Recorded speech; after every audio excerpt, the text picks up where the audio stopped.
Now children, we move on to the next part, which is known as esophagus. You can see here, this is the structure from mouth. This is what is a tube, which is then long tube, which then ends up into the abdominal cavity, which we called is that stomach. Now, what is the function of esophagus? Esophagus carry the food from mouth to the stomach, and while carrying this food into this alimentary duct tube, the esophagus has got muscles in it which contract and relax rhythmically, alternatively, and thus pushing the food forward into the destination, which is this sac-like structure which you can see here. This is the structure of the stomach. Now, when stomach is basically, a sac, I can say एक bag जैसा structure है, और इस bag जैसे structure में दो openings होती हैं. एक ओपनिंग ईसोफेगस की तरफ है and there is another opening towards the duodenum.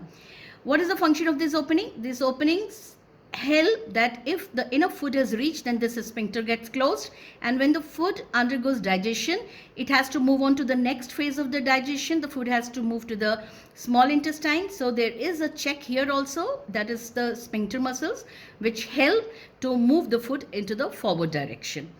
Now I come to the next part of the video which I'll be showing you children. Let me just take you to this video. Until then, I'll continue about the stomach till the video gets on. We'll see a 1 minute short video, how the churning of the food happens in the stomach. What exactly happens in our stomachs when we eat? Yeah, video. Even before we have taken the first bite of a meal, the brain sends impulses to the stomach. These impulses start the production of secretions in the stomach, and the upper part of the stomach, which acts as a reservoir, expands. The food passes into the stomach through the cardia at the stomach entrance. This is a muscle that acts like a valve, closing the top of the stomach. The top part of the stomach, the fundus, is where food and the air that we swallow with every bite is collected.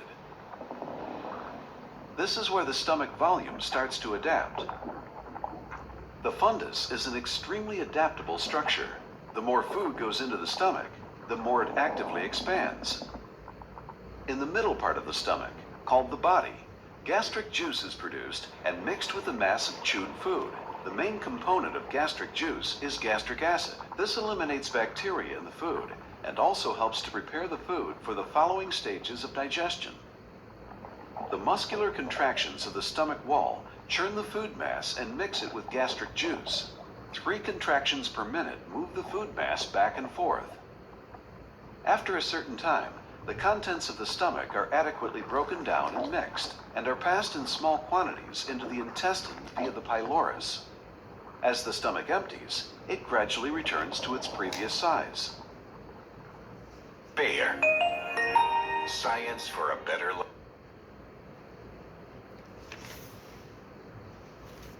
Yes, children. So just now you've seen the functioning of the stomach, and here I would like you to now listen to my lecture.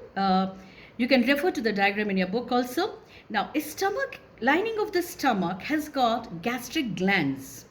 Now, these glands secrete 3 important things. What are they? That is mucus, hydrochloric acid, and an enzyme which is protein digesting in nature. Now, the thick mucus lining of the wall is having the function of producing the mucus. Now, what is the mucus? Mucus is a slimy fluid which lubricates the wall of the stomach.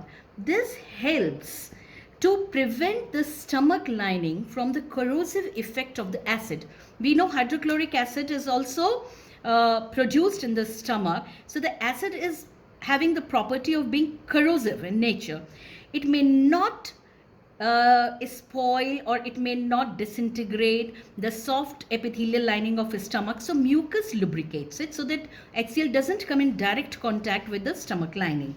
Now, function of hydrochloric acid, it kills bacteria and microbes and other germs which enter into the food. And then third, we have got protein digesting enzyme, which is said to be pepsin. Now, this enzyme works very well in the acidic medium, And the function of the stomach after undergoing the process of digestion here is then to move the food to the duodenum with the help of the sphincter muscle, which release it into the next part of the small intestine. The periodic contraction of the stomach churn and knead the food into a semi-fluid mixture called chyme. I move on to the next structure called duodenum. Now, this is what, children, is the duodenum. You can see from stomach, this is the structure coming. This U-turning of duodenum is a part of small intestine, but the small U which it's make is what we define as a duodenum. Now, here you can see, children, that we have three very important structures associated with the duodenum. Number one is the liver. Number two is the pancreas, this leafy structure. And then there is gallbladder. Here now I come to the importance of these three things which are associated with this duodenum. Now, a small intestine happens to be the largest part of the digestive system. Here I would just like to add to your knowledge that in herbivorous animals, we have got the largest. As a human being, I can say, yes, we are also. Deer, rabbits, they are all herbivores. We have got the largest intestine. Why? Because the cellulose takes long time for digestion. And where is cellulose present? Cellulose is present in the fibers of the plants. Then comes the carnivores. Carnivores are better in digestion than the herbivores. Yes, the meat is digested in a shorter period of time. Now, for a site of digestion to happen, the duodenum is taking a very important role. Now, just let me move into the next slide. As to what is the function of the liver here. Now, children, there is something which is very unique about the liver, that the secretion of the liver is, we call it as bile, and this bile is stored into that small structure which you saw as a green colored bladder, small bladder. That was what is gallbladder. Now, the bile salts break down the bigger molecules of the fat into the smaller ones so that the enzyme action can really take place here. Also, we have got the pancreas. The pancreas also secrete the pancreatic juices. So the food which comes from the stomach and is acidic in nature has got to be turning into the alkaline medium so that the enzymes of the small intestine can work in the alkaline medium. And for this, the pancreatic juices are responsible for this. I come to the next important part of this, that what is actually happening when this bile juice is entering into this duodenum like structure. Other than emulsifying the fats and breaking them into the smaller parts, liver has got some malfunctioning process. When it's not functioning process, commonly we hear a few diseases. So this the slide is that is referring to that disease part. We have commonly heard jaundice as a disease. What is jaundice? Is actually a symptom, not a condition, and is easily identified by yellowing of the skin and of the white of the eyes. Usually the signals that the liver is not functioning well, we get to know through the yellowing, and this is a dangerous condition, and it definitely gives a signal that somewhere the liver of a person is not working well. We have got another disease related to the malfunctioning, and that is hepatitis. A number of causes can lead to liver inflammation, but viral infection is the most common, and it is in these cases that hepatitis C is a form of disease which is widespread and is of serious concern. Malfunctioning of pancreas, another commonly heard that person has got gallstones. What are gallstones? The gallstones are in the gallbladder. The tiny crystals of mineral can sometimes form in the gallbladder, and then eventually they deposit and accumulate in course of time, and their size can vary as big as like a golf ball. And finally, the remedy is only operation and removing the gallbladder.